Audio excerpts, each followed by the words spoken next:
또 둘째가 크면 또 얘기해줘야 되고 또 셋째 또 얘기해줘야 되고 뭐 이렇게 해야 된다라고 생각이 드니까 아 그러면 글로 써서 아이들한테 남겨주면 좋겠구나. 그래서 제가 깨달은 바를 이제 글로 적기 시작했었어요.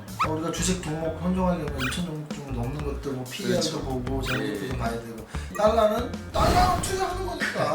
어떤 종목을 선택해야 되는지가 제외되고 어떻게 투자하는지에만 신경을 쓰면 된다는 의미에서 이제 쉽다라고 말씀을 드린 거고.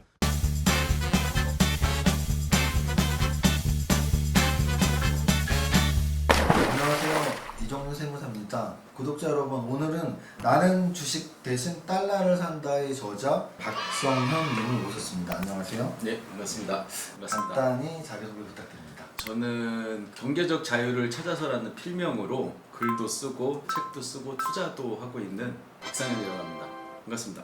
그러면 경제적 자유를 위해서라는 필명으로 어떤 커뮤니티에 글을 올리신다는 뜻인가요? 예, 제 블로그도 하고 저도 뭐 유튜브도 하는데 유튜브는 힘들어가지고 지금 뭐 거의 중단된 상태고요. 예, 블로그에 글을 좀 주로 쓴다라고. 블로그는 오래 운영하셨나요? 그것도 제가 2018년도인가 아빠의 첫 돈 공부라는 책을 출판하게 됐는데 출판사에서 한번 해보라고 권유를 하더라고요. 그래서 지금 보면은 한 2년 뭐 요 정도 된 것 같아요. 예. 책을 쓰시고 나서 블로그를 운영하셨다. 예. 그러면 저자님에 대해서 좀 질문 몇 가지 할 건데요. 이 책에서는 무엇을 이렇게 전했습니까? 저도 이제 평범한 직장인이었으니까 급여소득만으로 살면서 앞으로 이제 은퇴에 대한 고민이나 이런 건 없었던 때였거든요. 네. 근데 이제 제가 투자라든지 재테크라든지 이런 거에 이제 좀 깨달음을 얻게 되면서 원래 이제 제 자녀들한테 전해주고 싶었어요. 근데 이제 제가 아이가 넷이나 되거든요. 다둥이 아빠. 예. 다둥이 아빠. 그러다 보니까 제가 큰애한테 돈에 대해서는 이렇게 알아야 되고 어떻게 해야 된다라는 걸 알려주고 나면 또 둘째가 크면 또 얘기해줘야 되고 또 셋째 또 얘기해줘야 되고 뭐 이렇게 해야 된다라고 생각이 드니까 아 그러면 글로 써서 아이들한테 남겨주면 좋겠구나. 그래서 제가 깨달은 바를 이제 글로 적기 시작했었어요. 근데 이제 글로 적다가 보니까 아 이왕이면 이게 좀 책 같은 형태로 좀 그럴듯하게 되면 좋겠다라고 생각했는데 마침 제가 이제 그걸 블로그 같은 데다가 글을 올렸었는데 사람들이 좋아하면서 그 글을 출판사에서 연락이 오더라고요. 그래서 이걸 이제 책으로 진짜 내자라고 해가지고 그렇게 해서 이제 책이 나오게 됐다. 그리고 오늘 박성현 저자님 예. 말씀 들으니까 제가 굉장히 나쁜 아빠네요. 우리 자녀들에게 글로는커녕 말로도 돈 공부를 안 시켜갖고 안 시켜도 되실 것 같은데요. 후회도 되긴 하는데 이제 이력을 보면 CJ 같은 좀 큰 회사에서 이렇게 뭐라고 표현이 써있냐면 실력 있는 월급 노예 이렇게 써있는데 그런 대기업에서는 어떤 파트에서 좀 일하셨죠? 저는 원래 이제 영화, 방송, 그러니까 콘텐츠, 미디어, 뭐 뉴미디어 뭐 이런 쪽 관련돼서 계속 일을 해왔었어요. 제가 뒷조사를 한 바에 의하면 영화 전공 석사까지 이렇게 공부를 하신 이력을 봤는데 그렇게 말씀을 또 하시니까 왠지 좀 감독님 같이 좀 약간 이런 스타일 감독님이 많이 있으신데 실제로 제가 영화 기획에서 개봉한 영화도 있고요. 그래요? 제가 시나리오를 직접 썼었어요. 그래서 글 쓰는 게 좀 익숙해서 책도 좀 그럼 나올 수 직접 있었던 쓴 거고. 시나리오 영화 중에 우리가 알만한 영화가 있나요? 내 여자의 남자친구라는 영화가 있어요. 내 여자의 남자친구 잘 모르실 텐데. 주인공이 누구죠? 최원영 씨라고 약간 독립 영화 같은 스타일이었었고 그 당시에 제가 그 KT 쪽 회사에 있었는데 그 회사에서 이제 같이 기획을 해가지고 제 시나리오로 이제 영화를 만들었었던 거죠. 그러면 전공이 약간 예술 쪽 하신 분인데 그렇죠. 이쪽하고 전혀 관계가 없고 저 아까 말씀드렸듯이 어떤 재테크에 대해서 눈을 뜨기 전까지는 저도 그냥 평범하게 돈 모아가지고 잘 살아야겠다 이렇게 생각하는 사람이었죠. 그러면 현재는 딱 무슨 일이 주업인가요? 백수죠.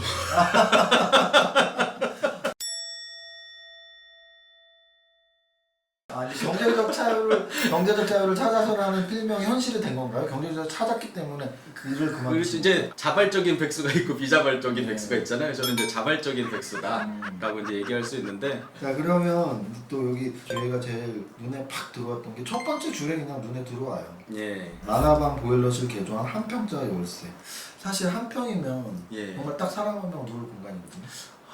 제가 그럼 한 평의 기준을 잘 몰라서 이렇게 했는지 모르겠는데 이해하시기 쉽게 설명을 드리면은 저 같은 사람 한 3명, 4명 정도 누우면 딱 맞는 그 정도 크기였어요. 그러면 가구가 아무것도 들어갈 수가 없었겠네요. 책상 하나 있었죠.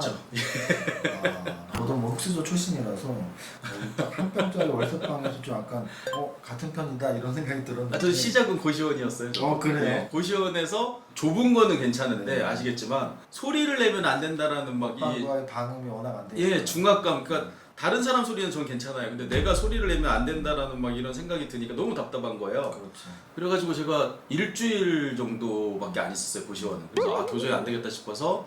근데 보증금이나 뭐 이런 건 없고 제일 싼 데를 찾았는데 거기에 이제 보증금도 거의 없다시피 하고 월세도 너무 싼 거예요. 그래가지고 제가 거길 갔는데 만화방으로 데려가더라고요, 아저씨가. 만화방 한 켠에 보일러실을 좀 개조한 것 같아요. 바로 옆에 보일러실이 있고, 그거 이제 공간이 넓었는지 이제 쪼개가지고 이렇게 방을 만들어 놨더라고요. 그래서 거기를 계약하고 살았는데 좀 재밌는 일이 얼마 지나지 않아서 막 공사하는 소리가 들려요. 그 만화방이 고시원이 됐어요. 고시원에 나와서 한 상태에 들어갔는데 다시 또 고시원을 바뀌었다. 예, 고시원으로 바뀌어가지고 거기도 좀 못 버티고 또 나왔던 기억이 있어요.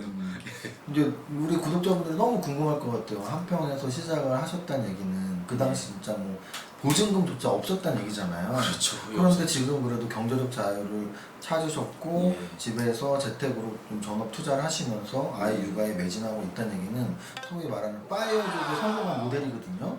그러면 진짜 궁금한 건 저도 궁금한데 이 책 제목은 뭐냐면 나는 주식 대신 달러를 산다예요. 그러면 우리나라 투자에서 거의 양대 산맥은 보통 주식 투자 또는 부동산 투자. 근데 이제 여기는 좀 달러 투자 책이란 말이죠. 우리 저자님은 재테크 중에서 주식, 부동산, 달러 투자 중에 이제 한평에서 살 때부터 뭔가 재테크를 해서 지금 경제적 자유를 찾은 건데 뭐가 가장 주였습니까? 투자는 사실은 제 자산 중에 가장 많은 포션으로 증가를 시켜준 것은 부동산이에요. 부동산. 예, 부동산 투자로, 그러니까 뭐 자산 규모가 늘어난 거죠. 그때 제가 가지고 있는 모든 역량을 끌어가지고 건물도 사고 아파트도 사고 다 샀어요. 그때 당시만 하더라도 대출도 잘 나왔던 레버리지가 가능했던 그런 시기였어요. 그래서 제가 뭐 큰 돈이 있어서 그런 게 아니라 그런 것들을 활용해서 연끌을 가장 낮은 가격에 한 거죠. 그래서 이제 모든 것을 다 해서 세팅을 했어요. 요즘은 이제 좀 위험하겠다라는 생각이 드는 게 좀 가격이 높아진 상황에서 연끌을 하니까. 근데 저는 그때만 하더라도 별 생각은 없었어요. 왜 이렇게 싸지? 라는 생각으로 그 지역에다가 이제 그렇게 세팅을 했는데 2013년, 14년에 걸쳐서 했는데 지금은 이제 규모가 한 3배 정도는 된 것 같아요. 하나도 팔지는 않았거든요. 근데 그렇게 자산은 늘었는데 그 다음이 문제였어요. 그래서 제가 요즘 많이 하는 얘기가 뭐냐면은 경제적 자유를 찾아서라는 제가 필명을 쓰다 보니까 사람들이 그럼 경제적 자유를 얻기 위해서는 돈을 얼마가 있어야 되냐, 얼마가 있어야지 그 돈으로 투자를 하던 뭐 금융소득을 발생시키던 해서 경제적 자유를 달성할 수 있느냐라는 질문을 많이 하시는데, 저도 그때도 자산은 있지만 이제 부동산은 수익형 부동산은 아니었거든요. 그러니까 돈이 그 이자나 이런 것들이 발생을 하는 거지 돈이 이렇게 나오는 구조는 아니었어요. 그렇죠. 그래서 이제 제가 자산은 내가 많이 늘어난 것 같기는 한데 쓸 돈이 없는 거예요. 그래서 이제 그때 제가 생각을 한 게 그러면 현금 흐름이 창출될 수 있는 그런 투자를 만들어야겠다는 생각을 했는데, 당시에 이제 그런 개념 자체가 없었어요. 그냥 자산을 증식해야 한다는 생각만 했지 현금 흐름을 창출해야 된다는 생각은 못 했었던 때였거든요. 근데 이제 그 이후에 제가 달러 투자도 알게 되고 또 달러 투자의 어떤 메커니즘이나 시스템을 주식 투자로도 이렇게 하게 되면서 지금 이제 현금 흐름을 창출을 할 수 있게 됐어요. 미국의 파이어족이라고 하잖아요. 그 사람들은 보통 한 10억 정도가 있으면 그걸로 뭐 연간 한 4에서 5% 정도의 수익률이 있는 뭐 ETF나 이런 데 투자해가지고 그 돈으로 이제 아끼면서 사는 이런 구조인데, 제가 지금 느끼는 바로는 투자의 금액보다는 투자의 실력이 중요하다는 얘기를 하거든요. 그게 어떤 의미냐면은 10억으로 그렇게 월 한 300만 원 정도를 만들 수 있는 사람이 있고 20억은 있어야 가능한 사람이 있고, 자산 증식도 중요하지만 투자 실력을 키워서, 왜냐면 자산 증식은 한계가 있잖아요. 그렇죠. 뭐 연봉도 계속 높여야 되고 여러 가지 노력들이 수반되고 또 시간도 필요한데, 투자 실력을 높이는 거는 이렇게 좋은 멘토를 통해서 향상시킬 수도 있고 또 좋은 책을 보고 향상시킬 수도 있잖아요. 그래서 이제 제가 요즘 드리는 말씀이 경제적 자유를 찾기 위해서는 자산 증식뿐만 아니라 현금 창출이 중요한데, 그 현금 창출을 위한 투자의 실력을 기르기 위한 그런 것들을 한번 해봐라라고 얘기를 많이 하거든요. 그래서 저도 이제 그런 전철을 밟고 여기까지 왔다라고 보시면 될 것 같아요. 자, 그러면 이제 본격적으로 나는 주식 대신 달러를 샀다의 책에 대해서 좀 질문을 드리고 싶은데요. 예. 주식 대신 달러를 산다. 그러면은 왠지 주식 투자와 달러 투자의 비교에 있어서 우리 저자님한테는 달러 투자가 더 비교 우위라는 느낌이 드는데 달러 투자와 주식 투자를 한번 비교 한번 해주시죠. 그렇지는 않고요. 결론적으로는 일단 병행하는 게 좋고요. 그러니까 저는 달러, 주식, 부동산을 전체로 놓고 보면은 그들만의 장단점이 있다라고 생각을 하고요. 저 같은 경우에는 이제 책의 제목은 제가 지은 건 아니고 출판사에서 지기는 했는데 이걸 앞에다가 제 생각을 좀 보태면은 이러이러한 경우에는 주식 대신 달러를 산다라고 보시면 돼요. 단적으로 말씀을 드리면은 작년이었죠. 작년 코스피 지수가 한 1,400대까지 떨어지고 원달러 환율은 한 1,300원까지 치솟았어요. 그때는 달러 대신 주식을 사야죠. 예, 그러니까 가격이 이 순환에 따라서 원달러 환율이 올라가면 주가는 좀 떨어지는 경향이 있고요. 또 반대의 상황도 벌어지거든요. 그래서 지금 정확히 한 1년 정도 지나니까 반대의 상황이 됐어요. 원달러 환율 한 1,080원까지 급락을 하고 주가는 엄청나게 올랐죠. 이때는 주식 대신 달러를 사는 게 맞는 거죠. 그래서 저는 이제 그대로 했고요. 그런 의미라고 이해를 하시면 될 것 같아요. 그러면 성공률 이것도 눈에 확 띕니다. 성공률 100% 투자자의 기발한 파이프라인. 확률이 높다는 뜻인데 어쨌든 이 책에 그러면 우리 저자님이 실전 투자 법칙 같은 게 많이 써 있는 거죠. 그렇죠. 하나하나 한번 보겠습니다. 머릿말에도 그렇게 제목이 써 있어요. 세상에서 가장 쉬운 투자. 그래서 독자분들한테 사실 저한테도 달러 투자는 좀 어렵다는 이미지가 있는데 달러 투자가 왜 쉬운지 머릿말에 사실 좀 있습니다. 우리가 주식 종목 선정하려면 2,000 종목 중 넘는 것들 뭐 PER도 보고 재무제표도 봐야 되고 부동산 살려면 입지 분석해야 되고 그 주인이 뭐 대출을 얼마나 꼈는지 뭐 화장실에 물은 나오는지 봐야 되는데 달러는 투자하는 거니까 고민할 게 없지 않냐. 그럼 어떻게 보면 달러 투자는 시기 선택만 잘하면 된다는 뜻인 것 같은데 제가 이해한 게 맞는지 왜 세상에서 가장 쉬운 투자를 달러라고 하셨나요? 일단은 제가 이제 투자에 대해서 눈을 뜨고 깨달았던 것 중에 하나가 삼성전자를 예로 들어서 말씀드리면 삼성전자는 좋은 종목이잖아요. 누가 봐도 우리나라에서 가장 좋은 종목이라고 해도 과언이 아닐 만큼. 그런데 어떤 사람은 삼성전자로 100배를 번 사람도 있고 어떤 사람은 지금까지 물려있는 사람도 있고 95,000원 사는 사람도 물려있죠. 손실을 보고 손절매를 한 사람도 있고 여러 가지 사람들이 있잖아요. 그래서 제가 그때 깨달은 게 좋은 종목이 일단 전제가 되긴 해야겠지만 어떻게 투자하는 게 더 중요할 수 있겠구나 라는 생각을 하게 된 거예요. 근데 달러 투자는 사실 말씀해 주신 것처럼 어떤 종목을 선택해야 되는지가 제외되고 어떻게 투자하는지에만 신경을 쓰면 된다는 의미에서 이제 쉽다라고 말씀을 드린 거고, 그럼에도 불구하고 삼성전자를 샀다고 해서 무조건 돈을 벌 수 있는 건 아닌 것처럼 달러 투자를 할 때도 좋기는 한데 어떻게 투자하느냐에 따라서 어떤 사람은 달러 투자에서 계속 손해보는 사람이 있고, 이거는 뭐 거짓말은 아니에요. 저처럼 100%의 성공률을 자랑할 수도 있어요. 정말 100% 맞나 보네. 네, 이 부분을 제가 좀 약간 뭐 해명이라고 해야 되나 설명을 좀 해드릴 필요가 있는데, 제가 얻은 깨달음 중에 하나가 좋은 종목을 샀다면 손절매를 할 필요가 없다라는 거였어요. 근데 사실 투자할 때는 손절매를 잘해야 된다는 얘기를 많이 하는데 저는 손절매를 할 만한 멘탈이나 실력이 없었어요. 그래서 제가 이제 스스로 약속을 한 게, 그러면 내가 좋은 종목이라고 생각하면 손절매 하지 말자. 절대로 잃었을 때 팔지 말자라고 생각을 한 거예요. 그래서 저는 이거는 지켰던 거죠. 원달러 환율이 너무 높지 않은 상황에서만 사자. 그 원칙을 지키고 나서 그 밑에서 산 달러는 손절매를 안 했어요. 그러니까 작년 최고점에 1,300원까지 올랐을 때는 물론 제가 다 수익을 얻었겠죠. 근데 그 이후에 산 달러들은 현재 제가 물려있는 달러들도 물론 있어요. 그런데 손절매를 아직 안 했잖아요. 평가 손실일 뿐인 거고. 그래서 아직까지는 저한테는 100%가 맞는 거죠. 한 번도 실패해 본 적이 없는 거죠.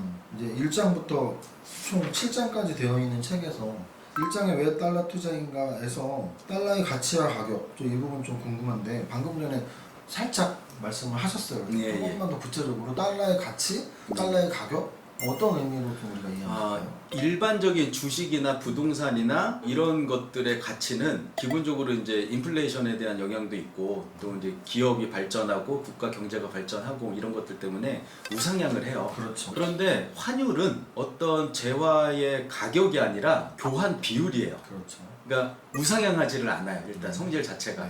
그러다 보니까 어떤 레인지라는 게 있어요. 그래서 제가 가격에 대한 부분을 말씀을 드리면은 가장 높은 환율이었을 때가 언제였지? 라고 보니까 IMF 때 한 1,700원대까지 갔었더라고요. 그리고 가장 낮은 환율은 얼마지? 했더니 한 700원 정도예요. 700원. 예. 그렇게 봤더니 중간 가격은 1,200원 정도더라고요. 단순 무식하게 그러면은 중간보다 아래에서 사면 올라갈 가능성이 높고 위에서 사면 떨어질 가능성이 높기 때문에 1,200원 아래에서만 사자라는 생각을 했었던 거예요. 그 뒤에는 물론 이제 금액이 커지고 투자가 좀 더 고도화돼서 제가 여러 가지 어떤 지표들도 참고하고 하지만 초기에는 딱 그거밖에 없었어요. 가격에 대한 부분. 그리고 이제 가치에 대한 부분도 달러의 가치는 수치적으로 표현되는 게 또 있어요. 달러 인덱스라고도 하고 달러 지수라고도 하는데 한 6개국 통화하고 비교해서 달러의 절대적 가치가 어느 정도 수준인지를 이제 보는 그런 지수가 있거든요. 그 가치가 어느 정도인지에 따라서 원달러 환율이 결정이 된다라고 볼 수 있는 거잖아요. 원달러 환율이 결정하는 요인은 달러의 가치도 있지만 원화의 가치도 있어요. 네.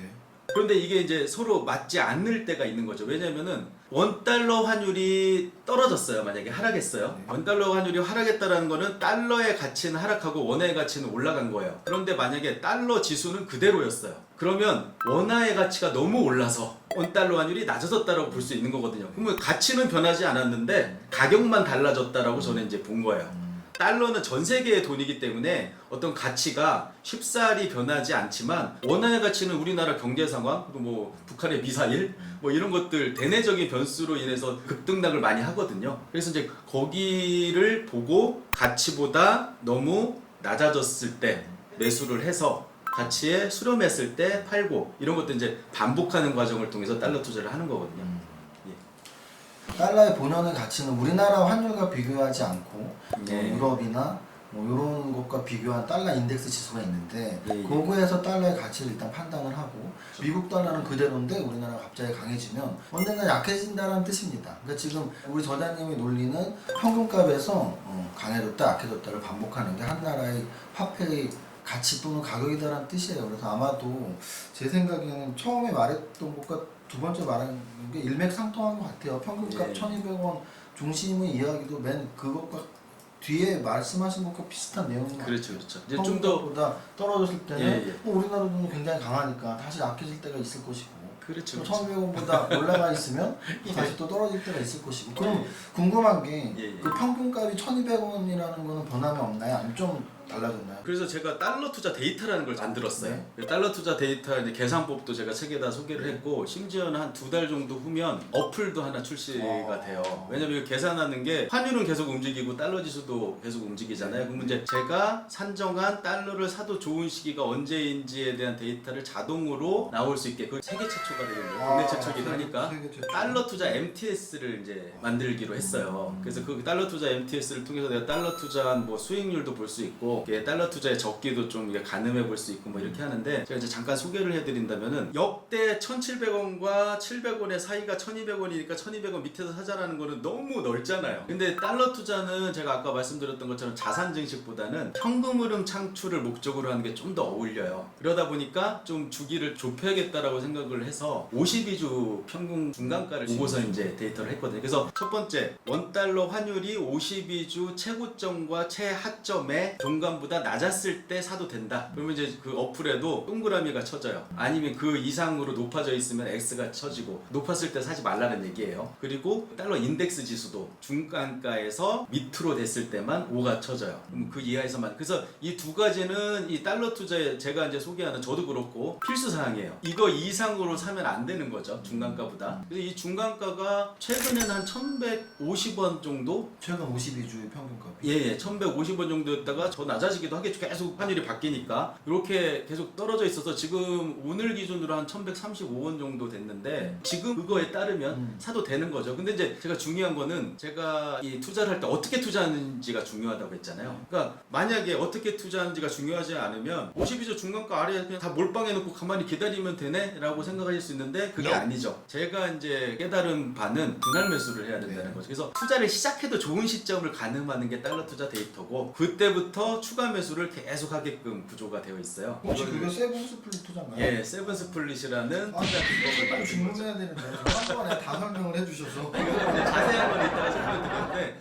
그리고 이제 두 가지가 있고 또 하나는 아까 제가 원달러 환율과 달러 지수와의 인과관계가 있다고 네. 말씀드렸잖아요. 이 인과관계가 넓어졌을 때 사서 좁혀졌을 때 팔면 수익을 얻을 수 있거든요. 네. 그래서 그걸 이제 제가 달러 갭 비율이라는 걸 만들었어요. 원달러 환율과 달러 지수의 상관관계를 이제 표현한 지수죠. 네. 그 지수는 높을수록 좋아요. 벌어졌을수록 그 달러 지수에 수렴하려는 어떤 성질이 있기 때문에 그 지수는 클수록 투자하기에 좋다라는 그런 부분들을 하나, 아까 평균 달러 갭 비율보다 높았을 때, 그리고 이제 달러 갭 비율을 산출을 하게 되면 지금의 달러 지수 대비해서 적정 환율이 얼마인지를 계산해낼 수가 있거든요. 네. 지금 기준으로는 1133원 정도예요. 그러니까 지금 1135원이잖아요. 부합하지 않잖아요. 네. 그래서 이건 이제 선택사항이에요. 내가 지금 달러를 공격적으로 사도 되는지 안 되는지. 그러니까 이거는 제가 만들었기 때문에 국내 최초이기도 하고 세계 최초일 수 있는 거야. 근데 이게 신빙성이 있다라고는 제가 말씀을 못 드리는데, 제가 지금 한 4년, 5년 정도 이 방식으로 투자를 했는데 100%의 성공률을 보였으니까. 그리고 이제 달러라는 자산 자체가 안전자산이라고도 부르잖아요. 워낙 안전하기 때문에 안전한 자산을 안전할 때 사면 그렇게 크게 잃을 위험은 없거든요. 그런 방향으로 봐주시면 될 것 같아요.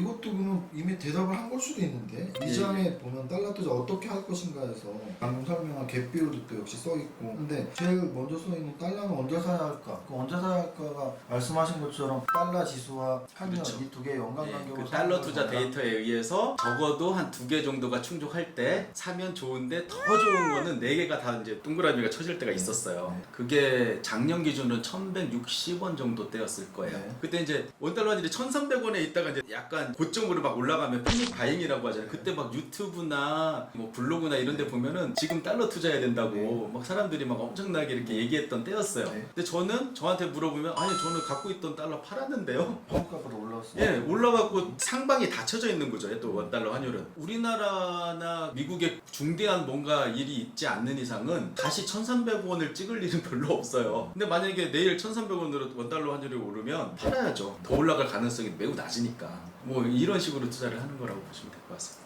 확실히 시기 판단 방법만 알면 부동산과 주식보다 발품을 훨씬 적게 파는 방법이긴 합니다. 부동산을 하든 주식을 하든 종목 선정을 해야 되는데 뭐 화폐 선정이야 물론 달러가 제일 기축통하고 좋은 화폐라고 생각하고 벌써 이미 선정이 된 상태이기 때문에 예, 타이밍 맞습니다. 잡기인데 그 타이밍 잡기도 우리 저자님은 스스로 터득하고 개발을 하셨다. 그래서 이 책을 보시면서 공감을 하시면 조금씩 또 시도를 해볼 수 있는 거고. 근데 막 기법 같은 얘기를 하니까 뭐 사기꾼 같은 느낌이 자꾸 기법을 나서. 하는 건가?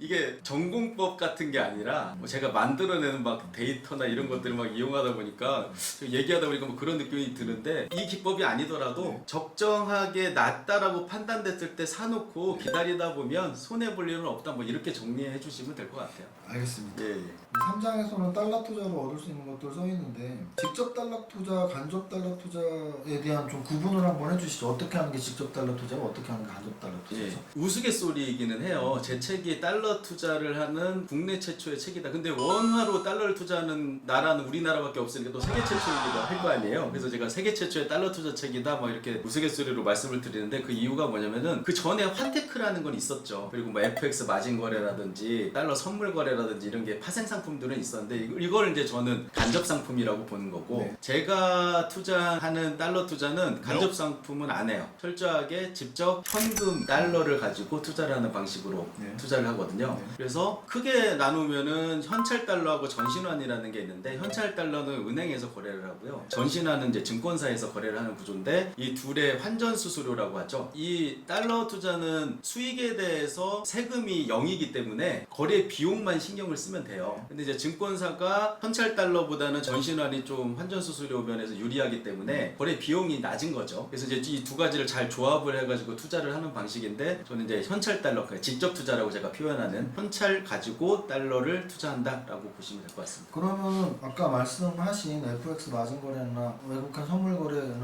어떻게 보면 레버리지 때문이거든요. 그러면 현물 직접 달러 투자는 레버리지를 전혀 못 쓴다는 얘기네요. 예, 그런 단점이 있는 반면에 강점은 뭐냐면은, 우리가 이제 해외 주식 투자하시는 분들은 다 아실 텐데, 해외 주식 투자를 하려면 반드시 거쳐야 될 단계가 있죠. 네. 환전이죠. 그건 이제 달러 투자 입장에서는 달러를 매수하는 행위예요. 네. 어차피 미국에 있는, 아니면 아니면 글로벌한 어떤 자산에 투자를 하려면은 달러로 원화를 바꾸는 투자의 과정이 필요하다라는 거죠. 근데 달러 투자 입장에서는 이게 어떻게 유리한 점이 되냐면은 현금 달러를 사게 돼서 아무리 낮은 가격이라고 판단을 하고 달러 투자 데이터를 적용을 하고 하더라도 비자발적 장기 투자, 그러니까 쉽게 말해서 물리는 경우는 있거든요. 저도 지금까지 15번의 추가 매수를 해서 분할 매수를 했다가 네. 밑에 있는 분할 매수들은 지금 원달러 환율이 올라가서 다 팔고 제가 이제 넘버 1, 넘버 2 이렇게 순서를 매기거든요. 넘버 6까지는 지금 물려 있는 거예요. 네. 근데 그 물려 있어서 비자발적 장기 투자를 하게 되면 달러 선물이나 뭐 간접 투자를 하게 되면 기다리는 방법밖에 없는 거죠. 그런데 현금 투자를 하게 되면 그 물려 있는 달러로 주식도 살 수 있고요, ETF도 살 수 있고, 미국에 있는 부동산도 살 수 있고요. 최근에 제가 금도 한번 사봤거든요. 제 2의 투자가 가능한 거예요. 그러니까 저는 이제 이걸 패자부활전이라고 얘기를 하거든요. 그렇게 투자한 것 중에 저는 이제 월 배당 ETF에 주로 투자를 하는데 월 배당을 받으면서 버틸 수가 있는 거죠. 그리고 나서 그 주식 투자로서도 수익을 얻고, 그 다음에 달러 형태로 또 바뀌었겠죠. 그 달러가 그때쯤이면 수익을 날 수 있는 구조라면 그때 또 원화로 바꿔서 두 번째 수익을 얻을 수 있는 이런 구조를 만들거든요. 그래서 지금 저는 운이 좋았는지는 모르겠는데 비자발적인 장기 투자가 들어가서 월배당 ETF에 넣었던 그 금도 사고 이랬던 것들이 많이 올랐어요. 그러니까 이미 그러면은 주식으로도 수익을 한번 얻고 또 다시 이제 원화로 바꿀 때 또 수익을 얻는 이게 가능하거든요. 그래서 이제 저는 직접 투자만 한다라고 보시면 될 것 같습니다. 그러면 궁금한 게 순수하게 달러만 투자한 비중이 꽤 크신가요? 아니면 달러를 산 이후에 그 달러로 방금 말씀하신 ETF 투자를 하신 예, 비중이 더 크신가요? 이게 이제 저는 이제 잃지 않는 안전한 투자를 한다는 게 저의 이제 투자 철학 중에 하나인데, 달러 투자는 어떻게 보면 현금을 가지고 있는 개념이에요. 현금은 변동성이나 위험성이 인플레이션 수준밖에 안 되잖아요. 그런데 이제 주식을 사게 되면, 물론 이제 제가 선호하는 ETF들은 개별 주식보다는 변동성이 작긴 하지만 그럼에도 불구하고 달러에 투자해 놓는 것보다는 위험하겠죠. 그래서 제가 달러 투자는 되게 좀 금액도 크고 공격적으로 하지만 그걸 다 그렇게 그 주식을 사는 게 아니라 그 중에 일부만 사는 형태인 거죠. 그러면은 달러는 한 1% 오르는 게 되게 힘들어요. 오래 걸리고. 그런데 ETF는 제가 뭐 지금 가지고 있는 ETF 중에 수익률이 뭐 20%, 30%. 얼마 전에 제가 금도 샀다가 한두 달 만에 10% 수익 내고 팔기도 했었거든요. 이런 식으로 이제 투자의 변동성이나 위험성이 다르기 때문에 똑같은 금액을 투자하지 않고 달러는 놔두고 그 중에 일부만 주식이나 뭐 다른 뭐 리츠도 사거든요. 부동산을 산다는 개념으로. 이런 식으로 이제 투자를 한다라고 보시면 될 것 같습니다. 그럼 달러 투자에서만의 수익률은 네. 가장 크게 낸 게 얼마나? 제가 2018년도에 전체 투자한 금액이 한 300억 정도였어요. 네. 제가 이제 달러를 매수한 금액이. 네. 그때 제가 시장 수익률은 여기서 어떻게 산정하냐면 1월 1일 날 달러를 사서 12월 31일 날 팔면 5.7% 정도의 수익률이 있었던 때였거든요. 근데 저는 이제 사고팔고를 반복해서 거기에 한 17배 정도 수익률, 그러니까 100% 정도 수익률을 냈어요. 그게 아마 제가 가장 수익률이 좋았던 때인데, 달러의 이제 약점이 여기서 드러나요. 그때 제가 그렇게 수익률을 창출할 수 있었던 거는 저환율이었기 때문에 가능했어요. 저환율이라고 한다는 건 어떤 거냐면은 그때 원달러 환율이 1,000원이 깨지네 만에 막 이런 얘기가 막 나돌았을 때였어요. 그러니까 저는 되게 싼데 지금은 공격적으로 해도 될 것 같은데 라고 생각하고 되게 공격적으로 투자를 해놓고 하루에도 몇 번씩 수익 실현을 샀다 팔았다 하면서 내는 구조가 가능했거든요. 근데 샀다 팔았다를 반복한다라는 거는 복리의 수익이 계속 창출이 돼요. 왜냐면 수익을 재투자하는 개념이 되니까. 그렇게 해가지고 가능했던 거고, 그리고 나서 시간이 지난 다음에는 그게 불가능해졌어요. 왜냐면 아까 제가 생각했던 그 금액보다 원달러 환율이 올라갔거든요. 제가 이제 세븐스플릿이라는 투자 시스템을 만들어서 달러 투자를 성공을 하고 그 다음에 이걸 계속 하고 싶었는데 이게 안 되는 구조가 나온 거예요. 투자 자체가 불가능해진 상황인 거예요. 그래서 이제 그때 제가 생각한 게 그러면 주식도 달러처럼 안전한 종목이 있다면 그 종목에 달러 투자처럼 투자를 하면 어떻게 될까라고 생각을 하고 주식 투자도 그때 시작을 한 거거든요. 사실 저는 이제 그때까지 주식 투자로 돈을 한 번도 벌어본 적이 없던 사람이었어요. 근데 달러 투자의 메커니즘대로 주식 투자도 했더니 통하는 거예요. 그때부터 계속 이제 수익을 얻고 지금도 수익을 얻고 있는 그런 상황이 되었다라고 보시면 될 것 같습니다. 5장에도 세븐 스플릿 투자 그리고 7장 자체 제목이 세븐 스플릿 달러 투자 시스템 이렇게 써 있어요. 세븐 스플릿에 대해서 좀 더 좀 상세히 설명을 해주세요. 세븐 스플릿 가장 간단하게 이렇게 보시면 돼요. 일단 안전한 종목이어야지 가능하다라고 일단 전제를 둬야 되고요. 그러니까 보통 많은 분들이 물타기라고도 하는데 분할 매수는 잘해요. 내가 예를 들면 삼성전자를 10만 원일 때 사고 그 다음에 9만 원으로 떨어지면 또 사고 이건 이제 거의 모든 사람들이 본능적으로 하는 일이란 말이죠. 그래서 이제 5만 원까지 떨어져서 만약에 5번의 추가 매수가 일어났다라고 보면 주식 같은 경우는 이게 이제 평단가가 산출이 되잖아요. 한 7만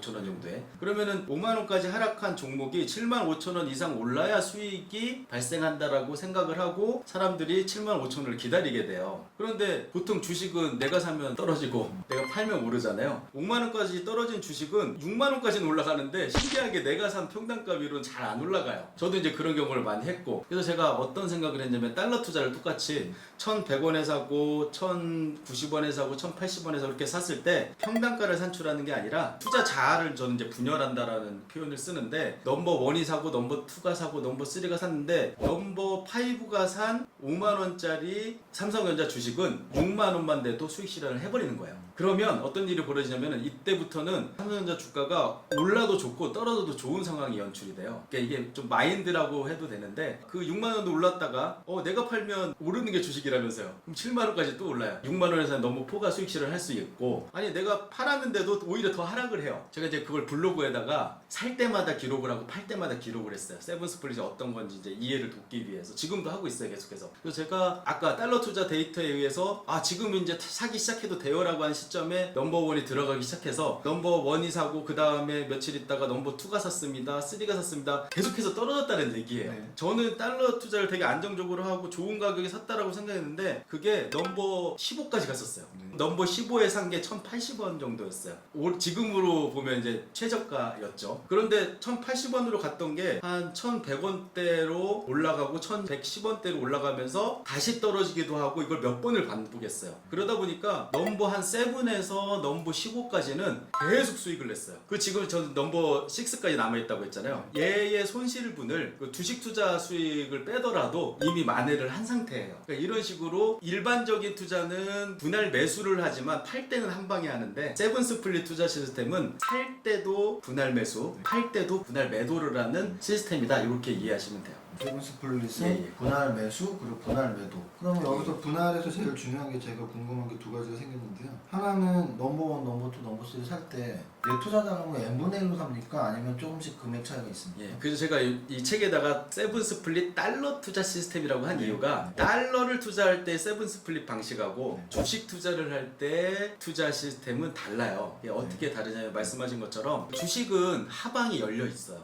말 그대로 내가 안전하다고 생각한 종목이 상장 폐지해서 휴지 조각이 될 수도 있잖아요. 그래서 이제 세븐 스플릿이라는 말의 의미가 한 7번까지 추가 매수를 했다가 더 떨어지면 좀 기다려라 라는 의미가 있어요. 실제로 제가 작년에 어떤 종목을 넘버 9까지 산 적은 있어요. 이건 이제 제 판단이 있었기 때문에 좀 더 그러니까 세븐이라는 게 좀 상징적인 의미인 거죠. 그런데 달러 투자 같은 경우에는 저는 700 스플릿도 가능하다라는 얘기까지 해요. 하방이 닫혀져 있는 구조이기 때문에 떨어지면 계속 사겠다라는 의미예요. 그럼 이제 사람들이 이런 얘기를 해요. 그럼 미리 투자 자금을 분산을 해놓고 물론 그렇게 해도 되지만 저 같은 경우에는 달러에 대한 어느 정도 이제 투자를 하면서 믿음이 있고 원달러 환율이 낮아진다라는 거는 되게 좋은 기회다라고 이제 저는 생각을 하기 때문에 제가 가지고 있는 부동산을 팔아서든 내가 노동을 또 해가지고 돈을 만들어서든 떨어질 때마다 계속 추가 매수를 이어가겠다라고 얘기를 하거든요. 그래서 자산의 어떤 성격이나 특징에 따라서 좀 다르게 적용을 해야 된다라고 보시면 될 것 같아요. 아니 근데 궁금한 건 넘버 1, 넘버 2가 같은 금액인지 아닌지 그 금액 차이. 제가 이제 사실은 이거 중간에 낸 책이 하나 또 있었어요. 이게 뭐냐면 서바이벌 카지노라는 책이었어요. 그러니까 제가 카지노에서 도박을 하면서 투자의 메커니즘을 깨달은 것들이 있거든요. 근데 그 중에 마틴 게일이라는 베팅 시스템이 있어요. 이 마틴 게일 시스템이 물타기하고도 똑같은데 어떤 개념이냐면 내가 100만 원에 삼성전자를 샀는데 반토막이 나요. 그러면은 그 사람이 100만 원을 또 투자해서 평단가를 이제 75% 수준에 맞추죠. 근데 또 한 번 떨어지면 이번에는 100만 원 투자에서는 평단가가 반으로 줄어들지 않잖아요. 한 200만 원은 투자해야지 되잖아요. 이렇게 하면서 이제 카지노에서도 절대로 하면은 파국의 지름길이라고 하는 그 마틴 게일의 시스템 베팅을 따라가게 돼요. 주식 투자나 달러 투자도. 두 배씩 산다는 뜻인가요? 그렇죠. 두 배 사고 두 배 사고 두 배 사다가 어느 순간 맞으면 모든 손실을 복구하는 게 이제 마틴게일 베팅 시스템이라는 거거든요. 그러면 세븐 스플릿으로 예를 들어볼게요. 넘버 1은 100만 원을 사면 예, 예. 넘버 2는 200만 원, 아닙니다. 넘버 3는 400만 원. 마틴게일을 타면 안 되니까 정률법으로 가요. 100만 원을 사면 두 번째도 100만 원이에요. 똑같은 금액이라는 얘기인데. 예, 예. 그럼 세븐 스플릿은 똑같은 금액으로 사는 거잖아요. 예, 예. 근데 몇 번의 분할 매수라는 게 살 때부터 정해지지 않았으면 예, 예. 최초 투자금은 얼마나? 아, 이렇게 정하시면 돼요. 만약에 내가 1200원에 달러 투자를 시작하겠다라고 생각하고 한 1000원까지는 내가 추가 매수를 하겠다를 먼저 정해요. 네. 그런 다음에 이걸 20번으로 나눠서 사야겠다라고 정해요. 그러면 내 투자 자금을 20번으로 나눠서 5원씩 떨어질 때마다 산다든지 이런 식으로 가는 거죠. 그럼 20분의 1을 사면 되는 거예요? 그렇죠. 그럼 궁금한 게 그 변동성이 너무 적으면 내 돈의 20분의 1만 넘버 1만 딱 있는 거네요. 예. 넘버 원만 수익을 내고, 근데 이게 주식 투자하고 다르게 좀 장점이 뭐냐면은 아까 말씀드렸듯이 주식 같은 경우에는 내가 어떤 타이밍을 놓치면 우상향하기 때문에 다시는 삼성전자를 5만 원에 살 일은 별로 없잖아요. 근데 환율은 제가 이제 이런 얘기를 해요. 저희 이제 독자분들한테 사서 잃는 것보다 사지 않아서 후회하는 게 낫습니다라는 얘기를 해요. 이게 어떤 의미냐면 지금도 그래요. 지난주에 1110원대였어요. 원달러 환율이. 그런데 이제 FOMC 결과 나오면서 이번에 1130원대로 한 2% 정도 이제 달러 투자 2% 되게 큰 거거든요. 한 20원 정도가 이제 폭등을 했거든요. 지금 그때는 안 샀던 사람들이 이제는 지금이라도 사야 되는 거 아니냐라고 이제 문의가 와요. 그래서 제가 이제 오늘 이제 블로그에 글을 남겼는데 아니 환율이 오르면 떨어졌을 때 산 걸 팔아야지 왜 지금 사느냐라고 얘기를 해요. 그리고 나서 지금이라도 사고 싶은데 늦었나요라고 하면 원달러 환율은 우상향하거나 우하향하지 않으니까 기다리다 보면 다시 이 환율 밑으로 떨어질 거예요. 그러면은 적정한 가격에 다시 사시면 돼요라고 이제 제가 안내를 해드리거든요. 물론 저는 그 위에서 산 게 이미 가지고 있기 때문에 주식에 투자해 놓은 달러도 있고요. 원달러 환율이 오르면 오를수록 좋기는 하죠. 지금도. 근데 떨어져도 걱정할 게 없어요. 또 사면 되니까. 오르면 팔고 떨어지면 더 사고 뭐 이 시스템이라고 보시면 될 것 같습니다. 알겠습니다. 이제 6장에서는 실전 달러 투자 이렇게 써 있는데 달러를 사야 할 때, 추가로 사야 할 때, 견뎌야 할 때, 팔아야 할 때 이게 네 가지가 있습니다. 예, 예. 여태까지 말했던 것들이 다 공통적으로 이제 쓰이는. 예, 다 제가 말씀 이미 드렸던 그거.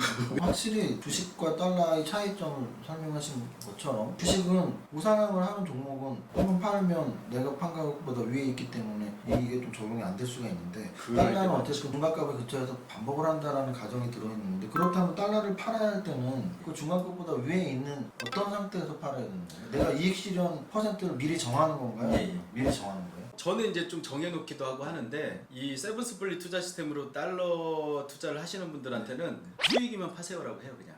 수익이면 예, 그러니까 이게 어떨 때는 슈팅이 나올 수도 있잖아요. 오버슈팅 할 때가 있잖아요. 오버슈팅이 지난주 금요일 같은 경우가 오버슈팅을 했던 거죠. 한 15원 정도가 하루 만에 올라버렸으니까. 그때 제 이제 독자분들 중에는 넘버 1, 2, 3, 4 샀는데 한 번에 다 팔았어요. 라는 얘기도 해요. 웬만하면 수익이면 파세요라고 하는 이유가 아까 그 성질처럼 계속 오를 것 같잖아요. 근데 그렇지가 않아요. 예, 이게 파동처럼 계속 오르락 내리락 해요. 그래서 이제 원달러 환율 과거 데이터로 이제 백테스팅 하는 분들도 있는데 그 의미가 없는 게 종가만 나온단 말이죠. 그러면 종가로 보면은 한 어제하고 봤을 때 오늘 한 1원, 2원 차이밖에 안 나요. 근데 실제 그날 저는 한 5번을 수익 실현을 한 날이었어요. 예를 들면 어떻게 되냐면은 1000원에서 좀 이해하기 쉽게 1000원에서 1010원까지 올랐다가 그래서 팔아서 다시 떨어져서 또 사고 팔아서 또 올라가서 팔고 막 이걸 5번 했어요. 근데 종가는 1001원이었던 거예요. 백테스팅을 해서 딱 보면 아니 1원이 올랐는데 이날 어떻게 네가 수익을 얻었어라고 하지만 저는 얻었는걸요 이미.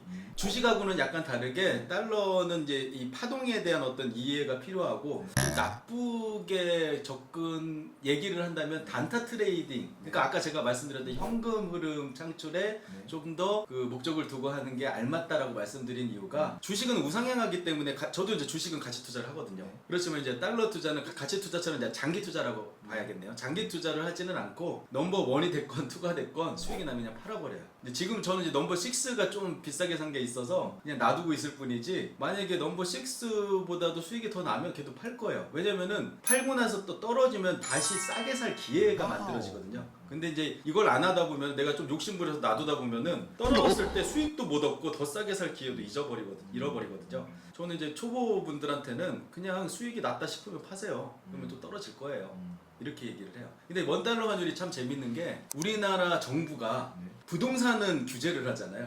근데 달러는 너무 내려도 문제고 너무 올라도 문제이기 때문에 정부가 뭐 구두 개입도 하고 뭐 여러 가지 활동을 통해서 환율을 안정시키려는 노력을 해요. 또 너무 떨어지면 정부가 달러를 매수해가지고 사들여가지고 올려줘요. 또 매도를 시장에 매도를 해서 내려줘요. 그러니까 이게 뭐 그 주식 투자보다 쉬운 거죠. 정부가 알아서 오르락 내리락 해주고 관리를 해주잖아요. 우리는 그 사이에서 수익만 계속 내면 된다라는 거예요. 그래서 중간가를 잘 보면 되는 거죠. 그래서 저도 사실은 제가 뭐 달러 투자를 예측하거나 그랬으면 1150원에 산 달러가 없었겠죠. 근데 저도 모르기 때문에 떨어지면 사고 올라가면 팔고 그것만 계속 반복하는 구조다라고 보시면 될 것 같아요. 그러면 단기 트레이딩 관점이라고 말씀하셨는데 예, 예. 그럼 장중 내내 그걸 지켜보시는 건가요? 아, 이제 그 부분도 많이 그 얘기를 하시는데 제가 이제 총 3가지 정도를 얘기를 해요. 달러 세븐스플릿 투자 시스템으로 투자를 하면 그럼 계속 지켜봐야 되냐? 제가 이제 그 얘기를 해요. 아, 그럼 알람을 켜는 방법도 있다. 근데 저는 알람도 하지 말라고 얘기해요. 이 달러 세븐스플릿 투자 시스템의 장점 중에 하나가 가격을 확인하지 않으면 않을수록 수익률이 높아져요. 솔직히 저도 궁금해서 보기는 해요. 근데 저도 막 줄이려고 노력해요, 오히려. 근데 왜 그러냐면은 이게 달러 투자, 뭐 주식도 마찬가지지만 예측이 아니라 대응이라는 말이 있잖아요. 근데 저는 이제 원달러 환율 같은 경우에는 그 예측하는 게 신의 영역에 있다라는 얘기가 있을 정도로 예측이 불가능한 영역에 있어요. 그래서 저는 이제 예측을 못하고 안 한다라고 일단 못 받고 출발을 한 거예요. 이제 이렇게 되면 추가 매수를 어떻게 하냐면은 내가 1200원에 샀어요. 그 다음에 5원이 떨어지면 추가 매수를 하겠다라고 내가 마음을 먹어 계획을 세운 거죠. 그런데 내가 이걸 들여다보고 있으면 실제로 5원이 떨어졌을 때 사게 돼요, 내가. 그런데 내가 만약에 안 보고 있었어요. 그리고 며칠 후에 우연하게 원달러 환율을 확인했어요. 그러면 두 가지의 경우가 있겠죠. 1200원보다 올라갔을 경우. 그럼 수익이 나서 좋은 거고 5원보다 더 떨어져 있을 경우도 있겠죠. 10원이 떨어진 거예요. 오랜만에 봤더니 나는 5원이 떨어지면 사겠다고 계획을 했지만 실천하지는 않았잖아요. 근데 오랜만에 봤더니 10원이 떨어졌잖아요. 근데 이 세븐스플릿 투자 시스템에 의하면 싸게 사면 싸게 살수록 좋죠. 그렇기 때문에 보지 말라라는 거예요. 매도도 마찬가지야. 안 보면 안 볼수록 내가 5원 올라가면 팔아야지라고 마음 먹었어도 안 보고 있다 보면 더 비싸게도 팔 경우도 많이 있거든요. 실제로 하다 보면은. 그래서 저도 가능하면 안 보려고 하고 안 보고 그냥 직장인들이 편안하게 내가 가끔씩 봤는데 떨어지면 그냥 사고 또 가끔씩 봤는데 오르면 수익 신호하고 편안하게 진행할 수 있는 그런 투자법이라고 보시면 될 것 같아요. 여기 마지막에 좀 정리를 해놓으신 파트가 있어요. 달러 투자의 7원칙. 이게 뭐라고 써 있으냐면 원칙 첫 번째, 레버리지는 절대 사용하지 않는다. 두 번째, 손절매를 하지 않는다. 세 번째, 최초 매수하는 달러의 가격은 달러 투자 데이터에 의한 투자를 시작해도 좋은 상황에 따라 정한다. 이 달러 투자 데이터는 아까 말씀하신 달러 지수와 그렇죠. 환율의 관계겠죠. 그렇죠. 예. 그리고 이제 원칙 네 번째는 최초 매수하는 달러의 투자금은 총 투자금의 5%를 넘기지 않는다. 이거 역시 아까 20번 이상은 나누라는 20번으로 나눈다고 예. 했으니까 5% 곱하기 20이 100%니까 예. 5%를 넘기지 않고 계산이 빠르시군요. 최초 매수하시고 그리고 이제 원칙 다섯 번째 추가 매수 시 투자금은 이전과 동 이것도 역시 제가 질문을 드렸죠. 예. n분의 1로 사는 거냐 그랬더니 맞다고 했으니까 5% 예. 5%로 20번 사는 거. 예. 그리고 여섯 번째 추가 매수는 이전 매수한 원달러 환율보다 3원 이상 하락했을 때. 그러니까 너무나 미세한 조정일 때는 성급하게 들어가지 않고 어느 정도 범위는 요 정도 떨어져야 추가 매수해라 뜻이. 요거는 사실 이제 초보자들한테 원칙을 적어준 네. 거고 실제로 저는 원달러 환율이 낮은 상태가 되면 추가 매수의 갭도 좁혀요. 한 3원 떨어질 때마다 한 번씩 사야지라고 하던 것을 한 1100원 밑으로 떨어졌을 때는 1원 하락할 때마다 사기도 해요. 그리고 팔 때도 그렇게 하고 그리고 점점 가까워졌다고 생각하시니까. 예, 그리고 금액도 키워요. 한 1100원대에서는 뭐 한 번에 1만 달러씩 샀었는데 1050원대 밑에서는 뭐 5만 달러씩 추가 매수를 한다든지 이렇게 좀 금액을 키우는데 초보자분들한테는 권장하지는 않고요. 이게 좀 익숙해지셨을 때 그렇게 사용하시면 돼요. 근데 이제 초보자분들은 정률로 똑같은 베팅 금액을 카지노 같은데 그 투자 금액을 투자하시는 게 좋습니다. 마지막 일곱 번째도 아까 말씀하신 내용이에요. 장기 투자형 달러는 달러 정기예금에 넣어두거나 미국 월 배당 ETF 등에 투자한다. 그래서 예. 달러로 환차익도 벌고 투자 배당 수익도 네, 벌다. 뭐 맞습니다. 이런 뜻으로 원칙 일곱 가지를 하면서 이 책이 이제 마무리가 됩니다. 그럼 나는 주식 대신 달러를 산다가 굉장히 투자 처리가 확고하기 때문에 아마 이 영상 보시는 분들은 대부분 이해하실 수 있을 거예요. 예. 결국은 이 매매 방법은 일정 레인지를 분명히 환율은 지킬 거야. 평균값에서 아래에서는 n분의 1로 20번을 추가 매수해서 올라가면 파는데 주식 투자자들은 물타기 한 거 한 방에 팔지 아니야. 넘버 1, 넘버 2, 넘버 10까지 번호를 붙여서 그 넘버가 이익 실현할 때만 팔아. 손절매는 하지 말고. 예. 이렇게 정리하면 될 것 같습니다. 예. 아, 정리를 너무 잘해주셨네요. 아 저는 배워야지. 아니 성공률 100% 투자자가 기반한 파이프라인을 저도 해야 않겠습니까? 당연히 집중해서 들어야죠. 예, 감사합니다. 자, 그러면 이제 이 책과 연관해서 뭐 당연히 달러 책이니까 예, 예. 그러면 이 방법으로 달러가 아닌 다른 외환 투자도 하실 생각이 있으셨나요? 한 번도 그런 생각 안 해보셨나요? 달러 투자를 하면서 제가 경제신문사하고 인터뷰를 했는데 그 인터뷰 기사가 이제 좀 많이 알려지다 보니까 악플이 장난이 아닌 거예요. 네. 한 90%의 악플은 거기서 뭐였냐면은 현금으로 달러 투자를 한다고? 너 거래 수수료 생각 안 하냐? 세금은 없지만 그 수수료가 얼마인데 그게 가능하냐? 은행 같은 경우는 1.75% 정도 되거든요. 그러면은 살 때 팔 때 1.75면은 3.5% 정도 되잖아요. 그러니까 원달러 환율로 치면 1,000원 기준으로 해도 35원이 올라야 내가 샀을 때보다 35원이 올라야 수익을 얻을 수 있다는 얘기예요. 네. 여기까지만 알고 그렇게 욕을 많이 하시더라고요. 네. 근데 환전 수수료 우대율이라는 게 있어요. 네. 그 우대율을 적용받으면 10% 정도가 되거든요. 네. 3.5%가 아니라 0.35%가 되잖아요. 그러면은 주식 거래 수수료하고 엇비슷하죠. 그래서 이제 일단 제가 말씀드리고 싶은 것은 또 이 영상을 보고도 그런 말씀하시는 분들이 있을 것 같아서 증권 거래사하고 환전 수수료 우대를 받으면 그거하고 엇비슷한데 심지어 증권사에서 전신한으로 사잖아요. 그러면 한 0.1% 정도밖에 안 돼요. 거래 수수료가. 모든 증권사 HTS로 살 수 있나요? 달러? 모 증권사 한 2개 정도를 좀 중점적으로 사용해요. 그 증권사가 환전 수수료 우대율이 100%인 곳도 있고요. 한정적인 어떤 이벤트이긴 하지만 또 한 증권사는 스프레드 1%에 95%를 계속 제공을 해줘요. 그렇게 되면 이제 그 수수료가 0.1%밖에 안 되거든요. 그러니까 이제 샀다 팔았다가 이제 가능해지는 이런 구조라고 볼 수 있는 거죠. 거래 비용이 대단히 중요하죠. 세금은 계산할 필요가 없으니까 양도세고 취득세고 아무것도 없으니까. 그런데 제가 그 외환 투자 초기에는 제가 위안화, 유로화, 엔화 이런 것들을 다 고민을 했었어요. 실제로 엔화 같은 경우도 되게 많이 거래를 했었어요.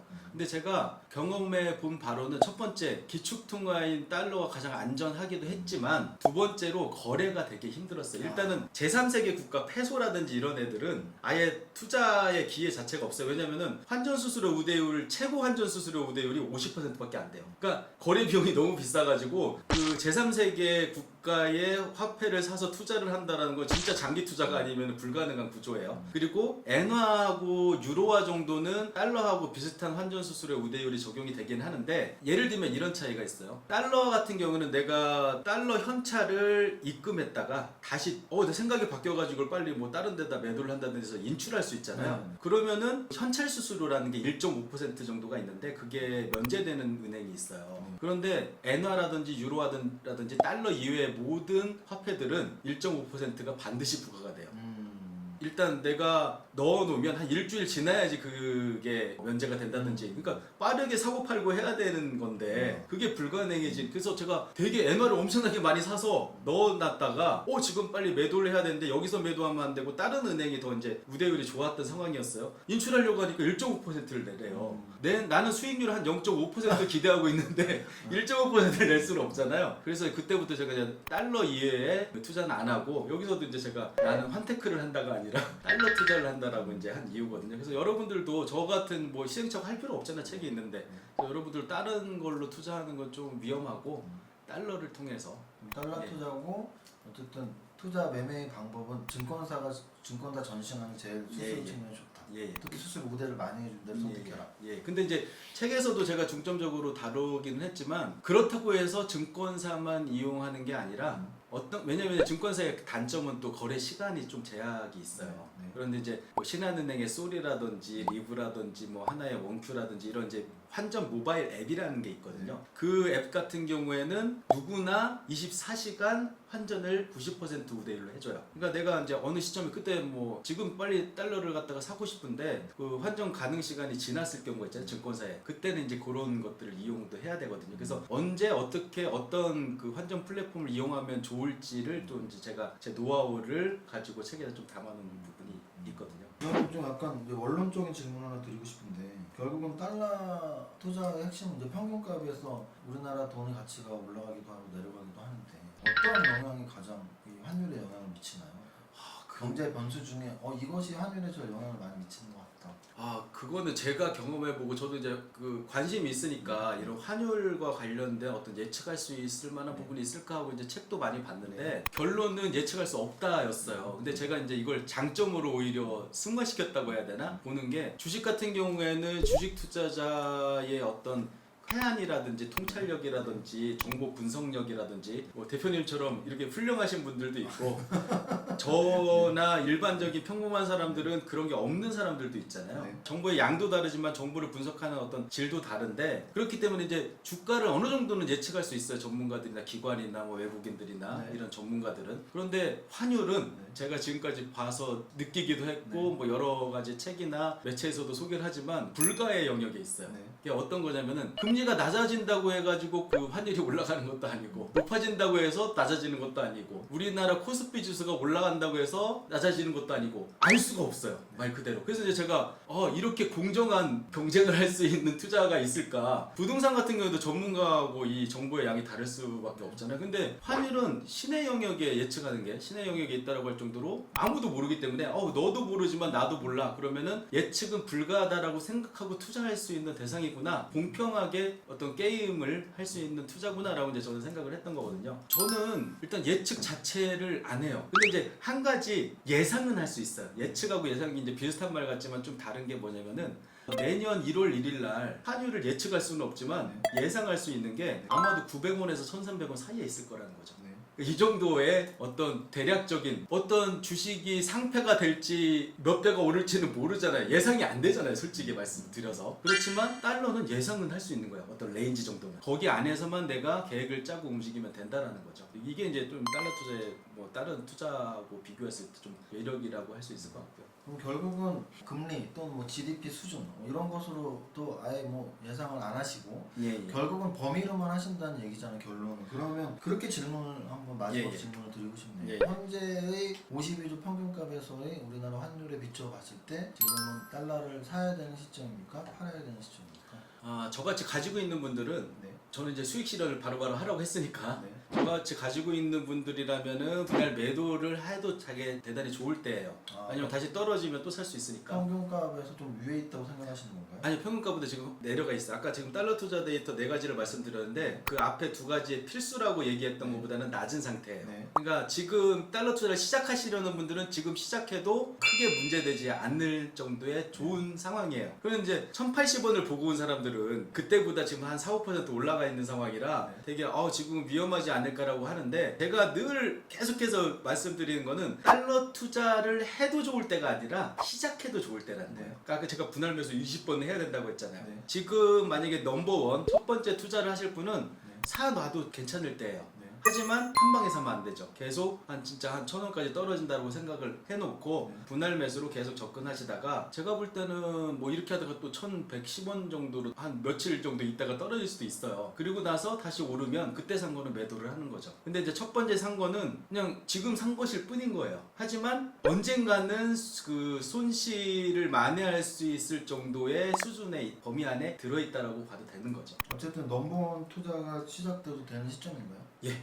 그러면 궁금한 게 만약에 환율이 예. 뭐 1,250원, 1,300원 이런 이 상태에서 만약 제가 질문을 했다면 넘버원 지금 당연히 들어가면 안 되는 시점이라고 말씀을 하시나요? 예, 그렇게 얘기를 했고 저도 이제 블로그 계속 기록이 남아 있잖아요. 그때도 계속 제가 얘기했어요. 아직은 때 아닙니다. 아직은 때 아닙니다. 하다가 달러 투자 데이터 상 해도 될 때가 한 1,160원 정도 때였어요. 그때 동그라미가 정확하게 4개가 딱 쳐졌었을 때였어요. 그러니까 지금 그때 저를 따라서 투자했던 분들은 1,160원에 산 달러가 있겠죠. 근데 그 전에는 제가 웬만하면 사지 마세요라고 계속 얘기를 했고 1,160원대 밑에서 쭉 사다가 저를 계속 믿고 따라오셨던 분들은 그럼 그건 수익 실현을 하고 거기서 밑에서 왔다 갔다 계속 수익 실현을 했다면은 아마도 제가 말하는 저의 기준으로 넘버 6까지의 손실분은 이미 해지하고도 남은 상태죠 현재로서. 왜냐면 밑에서 계속 등락이 있었던 상황에서 수익을 실현했으니까. 그리고 이제 한 가지 첨언을 드리자면은 제가 이제 책에는 소개를 했지만 뭐 빅맥 지수라든지 뭐 이런 것들, 이게 달러의 절대 가치를 어느 정도 가늠할 수 있는 숫자들이 있어요. 그거에 따르면은 달러의 하방 정도를 어느 정도는 예측이 가능해요. 그래서 이제 제가 이건 이제 기본서이기도 하고 기초적인 어떤 부분을 다루다 보니까 제가 이제 그 간단하게 달러 투자 데이터만 얘기를 했는데 이게 정답일 수는 없죠. 저도 이제 달러 투자를 그렇게 잘 한다라고는 볼 수는 없잖아요. 또 한 5년 정도밖에 되지 않은 거고 또 어떠한 변수를 경험해 보지는 않았던 거고. 그래서 여러분들이 참고만 하시고 본인만의 어떤 투자 철학이나 어떤 레인지를 한번 가져가 보시라는 거죠. 그래서 이제 제가 요즘 드리는 말씀은 달러 투자는 기대 수익률이 낮으니까 그러면 돈이 많아야지 가능하냐 이런 얘기는 하는데, 그런 이제 질문에 이런 말씀을 드리는 게, 저도 처음에는 100만 원 가지고 투자를 했어요. 그래서 오늘 100만 원 주고 샀는데 조금 있다가 한 3,000원, 5,000원을 얻은 거예요. 수익 실현해서 좋네 라고 했는데 조금 있다 다시 떨어졌어요. 또 샀어요. 그렇게 3,000원, 5,000원이 모여서 하루에 뭐 한 25,000원, 3만원을 번 거예요. 그 경험을 하고 나서, 그래서 제가 이제 이런 얘기를 해요. 100만 원으로 110만 원을 만들어 본 다음에 달러로, 그 다음에 1000만 원으로 100만 원 만들고 그 다음에 1억 투자하세요라고 얘기하거든요. 그래서 이제 이게 모든 게 단계가 있잖아요. 이 달러 투자가 처음이신 분들은 맹목적으로 뭐 이 책을 따라하거나 그러지는 마시고 본인이 한번 경험을 해보시라는 거야. 소액으로 한번 해보고 뭐 1,000원, 2,000원, 환전을 했는데 돈이 남는다라는 게 되게 신기한 거예요. 사실은 처음에는. 그래서 환전을 2번 한 거죠. 그런데도 돈이 남으니까 그걸 이제 경험하시다 보면은 자기 이제 어떤 정도,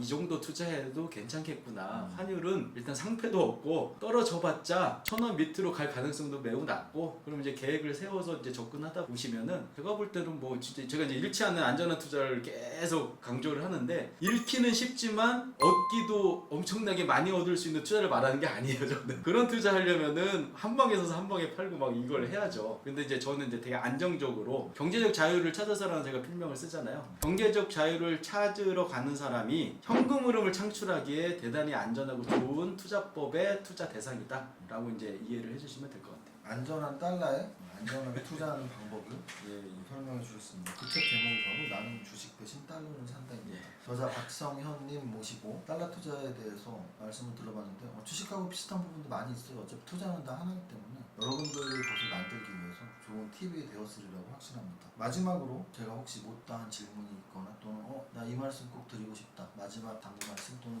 팁 한번 해주시죠. 제가 이제 자산 증식보다는 투자 실력을 높여서 현금 흐름 창출에도 여러분들이 좀 관심을 가지셔야, 그러니까 경제적 자유를 좀 앞당길 수 있다는 말씀을 이렇게 드리면은 꼭 따라오는 질문이 있어요. 투자 실력을 어떻게 늘리는데? 라는 얘기를 해요. 제 경험으로 말씀을 드리는 거예요. 저도 이제 투자에 대해서 아무것도 몰랐던 사람이고 주식 투자에서 돈을 한 번도 얻어본 적이 없을 정도, 한 20년 동안을 없었던 그런 사람이었는데, 그 시간이 많아지고 도서관에서 책을 읽으면서 어떤 깨달음을 얻었어요. 또 이제 책을 읽으라고 하면은 실력을 높이기 위해서, 책 읽는다고 부자가 되고 경제적 자유를 찾을 수 있는 거면 그렇게 되지 않는 사람이 어디 있겠냐라고 이제 말씀하실 거 아니에요. 근데 저는 그 말씀에 부자가 되고 경제적 자유를 찾을 수 있을 만큼 책을 읽어 보셨냐라고 이제 반문을 하고 싶거든요. 저도 한 1년에 한 100권 정도 주식책 읽었고, 그리고 거기서 이제 깨달은 것들을 이제 저만의 어떤 투자 철학으로 또 승화도 시켰고, 이런 과정들이 있었거든요.